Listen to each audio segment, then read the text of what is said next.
Horrific revelations coming out of the Hamas terror dungeons, with at least 20 hostages murdered in captivity, are a reminder that we have no time to spare. Captivity survivor Chen Goldstein Almog has told media of at least 3 women sexually assaulted by their Hamas captors. Hearing those from first-hand accounts in the Hamas terror dungeons, Hamas must release those hostages immediately and unconditionally, and until it does so, we will continue targeting its terror machine to force it to do so. Some diplomatic updates. We welcome the Biden administration's unwavering and vocal support for our campaign to eliminate Hamas after 10/7. At last night's White House Hanukkah lighting ceremony, the president said the U.S. will continue to provide military assistance to Israel until we get rid of Hamas. Important moral, diplomatic and material leadership that we, of course, welcome and gratefully acknowledge. In that speech, President Biden reaffirmed what he said immediately after 10/7, that his commitment to the safety of the Jewish people and the state of Israel is, quote, unshakable. The United Nations General Assembly is set to vote today on a resolution calling for to keep the Hamas terror regime in power and shield it from the consequences of 10/7. It's fitting that this comes as the UN celebrates the International Day of Neutrality, because neutrality in the wake of Hamas's October 7th atrocities is complicity with its acts of rape, burning, beheading, mutilation and abductions. We will continue exercising our right to self-defense against the October 7 monsters, and we're doing more to uphold the rules-based order than those who would give Hamas impunity. This war will end when we can answer the diplomat babysitter test.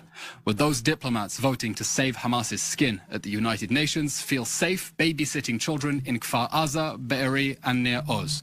For that to happen, Hamas must be destroyed, and that is exactly what we will do. Israeli territory will not be a buffer zone against the Hamas terror regime. For those children to sleep safely in their beds again, Hamas will no longer be our neighbor. Some operational updates. Israeli ground forces continue to battle Hamas terrorists disguised as civilians and operating out of civilian buildings. IDF forces have uncovered an RPG training facility inside a mosque in Jabalia, an outrageous desecration, of course, of what is supposed to be a holy space. Our soldiers found a whole weapons cache, some stuffed inside UNRWA bags, raising grave questions about the involvement of that UN agency. The Nahal Brigade has been uncovering Hamas weapons and combat posts in residential areas, finding October 7th related materials in the home of a Nukba terrorist. In recent days, Hamas terrorists have also opened fire from inside a school in southern Gaza. Hamas is doubling down on its despicable human shield strategy, and we are doing our utmost to thwart it. Over the past month, the IDF and Shin Bet have apprehended 500 Hamas and Islamic Jihad terrorists, including 140 since Hamas resumed hostilities on December 1st when it terminated the hostage release pause. Those numbers include Hamas terrorists who have been surrendering to our forces as their morale crumbles. As IDF Chief of Staff Eylon Levy said yesterday at that very bold situation assessment with the head of the Shin Bet in the heart of Khan Yunis, other Hamas terrorists were apprehended while hiding inside civilian buildings.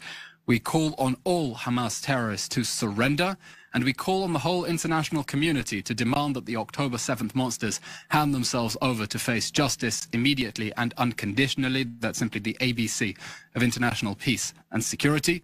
The more Hamas terrorists surrender, the fewer we will have to eliminate, and the quicker they surrender, the more intelligence we will have to bring this war to a decisive end. This morning, Israel opened the Kerem Shalom crossing for the inspection of humanitarian aid trucks for Gaza. The Nitzana crossing already has excess capacity to inspect aid trucks, and now we have added excess capacity, enough to double the provision of aid to civilians in Gaza. Today, we screened the first batch of aid trucks for possible Hamas weapon smuggling at Kerem Shalom before they drove to the Rafah crossing and from there handed over to aid agencies in Gaza. We repeat, there are no restrictions on Israel's part to the entry of humanitarian necessities into Gaza. The problem is the bottleneck at the crossing with Egypt, and the problem is that Israel is currently inspecting aid quicker than UN agencies on the ground are able to deliver it. Israel is constantly monitoring the humanitarian situation, making sure there are areas in which civilians can have access to aid, and we're going above and beyond our obligations under humanitarian law to facilitate the provision of that aid to enemy-controlled territory, all the while Hamas hijacks the aid for itself. And I hope, of course, you've been covering those dramatic images of Hamas hijacking aid trucks inside the Gaza Strip. An update from the northern border. Hezbollah continues its aggression towards Israeli towns and cities, and we are, of course, retaliating accordingly. We repeat, Israel is not interested in a two-front war, but if Hezbollah chooses to drag us into a full-scale war, the state of Lebanon will pay a very heavy price for any armed attacks emanating from its soil. That brings us to the end of today's update. We'll now take your questions. If you could write them in the chat. And as always, we encourage you to send those questions in advance so we can check all the necessary facts and figures you need with the relevant authorities. First question from Jody Cohen from World is One News in India. Following reports that Israeli officials are working with Cyprus to inspect aid deliveries shipped to Gaza from Cyprus, will this be replicated with other countries in order for more aid to be delivered to the people of Gaza? And what is being done to ensure that Hamas isn't stealing aid, as has been reported? Thanks for your question, Jody. Let me repeat what I just said. There is no problem at the moment in terms of the inspection of aid trucks. That is not responsible in any way for the bottleneck of getting aid into Gaza. There is already excess capacity at Nitzana. The latest figures from Kogat suggest they have an ability to inspect up to 250 trucks at Nitzana. And with the opening of Kerem Shalom now, we will have the ability to double that if the agencies on the ground are able to deliver that aid. The problem is the bottleneck at the Rafah crossing and the fact that the aid agencies on the ground in Gaza are not able to deliver the humanitarian aid at the pace that Israel is able to screen it. And we are, of course, going above and beyond our obligations under international humanitarian law to facilitate the provision of life-saving humanitarian aid to civilians, even in territory controlled by an enemy that continues to bombard our cities with rockets and to continue to target us with attacks. And we are using those inspections at both Nitzana and Kerem Shalom, both of which have excess capacity, in order to make sure that Hamas isn't able to exploit the international community's goodwill in order to smuggle weapons into the Gaza Strip. And we expect the whole international community to firmly insist and to condemn Hamas and call it out when it is found stealing humanitarian aid inside Gaza. And I hope you've seen those images of the civilians in Gaza having aid stolen from them by Hamas. And it is outrageous, really frankly outrageous, that the international agencies on the ground that supposedly feign the most interest for civilians inside Gaza have absolutely nothing to say when the Hamas terror regime steals that aid in order to keep its own fighters well-fed, well-stocked. And as the Hamas terror regime crumbles, we're already beginning to see people in Gaza speaking more freely against the Hamas regime and explaining, pouring out their anger and their frustrations and explaining how they see Hamas and Yahya Sinwar as squarely responsible for the calamity that has befallen them. Question from Talia Minsberg, New York Times. How does Israel see the Houthi threat, and what steps will Israel take to counter it? Talia, question about the Houthi threat. You know, the slogan of the Houthis, Wikipedia this, check this afterwards because it's difficult to believe. Their slogan is Allahu Akbar, death to America, death to Israel, cursed be the Jews, I'm not making this up, victory to Islam. The Houthis are an Iranian proxy that call for death and destruction with the self-awareness of cartoon villains. Their maritime attacks are a clear threat not only to Israel, but also to international peace and security, to international trade. That threat will be addressed, and we think that this is an important wake-up call, an important reminder for the whole international community about the threat that Iranian aggression poses not only to the state of Israel, not only to our Arab neighbors, but to the whole structure of international trade and international peace and security. Question from Jim Williams of Zenga International News Service, Washington, D.C. The U.S. Congress is likely not to pass aid to Israel until January. Will this delay in any way hurt the Israeli war effort? So far, the United States has been standing shoulder to shoulder with us with very clear moral, military and diplomatic support as well. And we welcome as well, as we said, those remarks from President Biden just yesterday at the Hanukkah lighting ceremony at the White House, saying that the United States is going to continue to provide military assistance to Israel until we win. We gratefully welcome that support from our allies in the United States, who understand that the destruction of Hamas is not only a national interest, security interest for us, but a national security interest for the United States, the whole of the West, and indeed the whole of humanity. And we thank them with a great deal of gratitude for that support. Question from Joel Pollack at Breitbart News. What are the prospects of seeing a hostage rescue? Israel will, of course, do everything possible to get all the hostages home. Our declared mission is there will be no one left behind, and we will do everything we can to get not only the women, but the men, the young and the old, the civilians and the soldiers. There will be no one left behind. Our strategy is to continue putting unrelenting military pressure on Hamas until it begs for a breather and is willing to release those hostages. We've already seen that strategy vindicated with the hostage release pause. I think 110 hostages released over that time. That strategy has proven itself, that strategy adopted by the War Cabinet, and we're continuing with it now.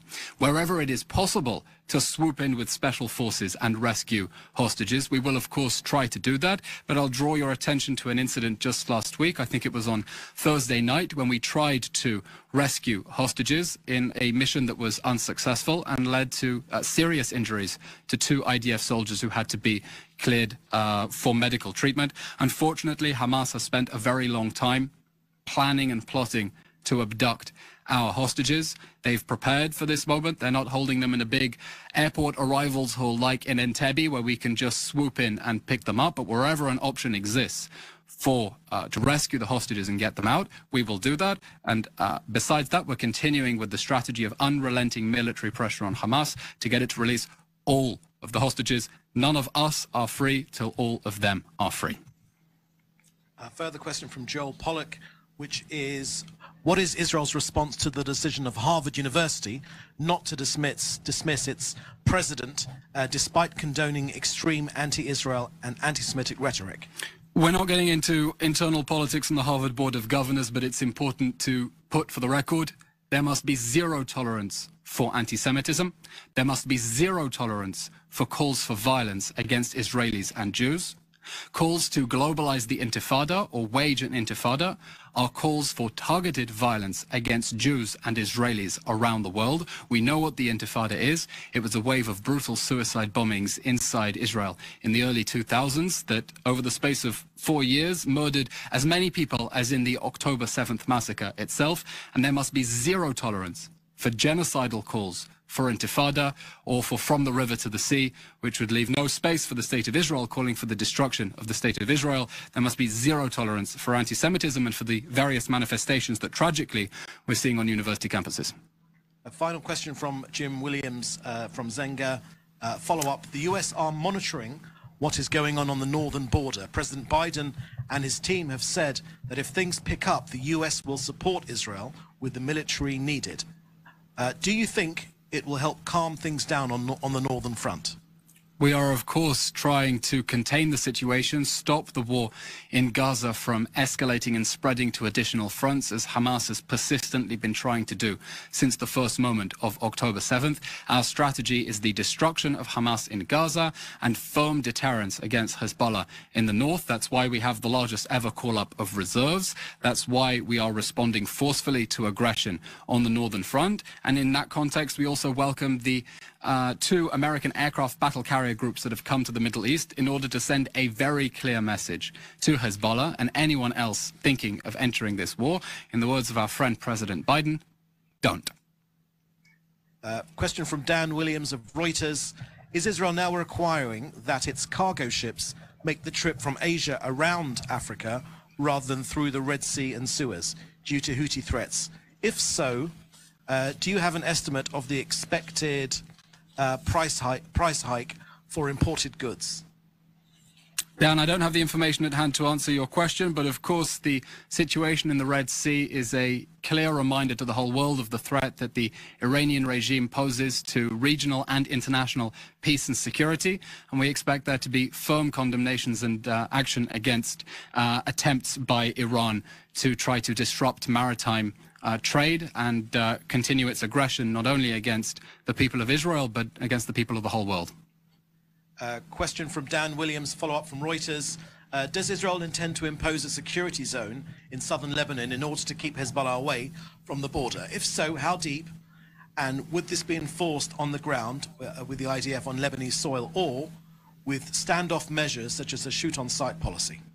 Dan, I can't get into specifics, but I'll refer you to the remarks that the Chief of Staff, Eylon Levy, said just the other day, that everyone understands that after 67 days of Hezbollah aggression beginning with the October 7th war, that situation is going to have to change. It is going to have to change dramatically, and we are working to contain the situation to prevent any escalation in the north. We're focusing at the moment on destroying the October 7th monsters and warning anyone of thinking this conflict not to do so. Thank you. Okay, thank you very much, everyone. We'll update you tomorrow about the timing of tomorrow's briefing.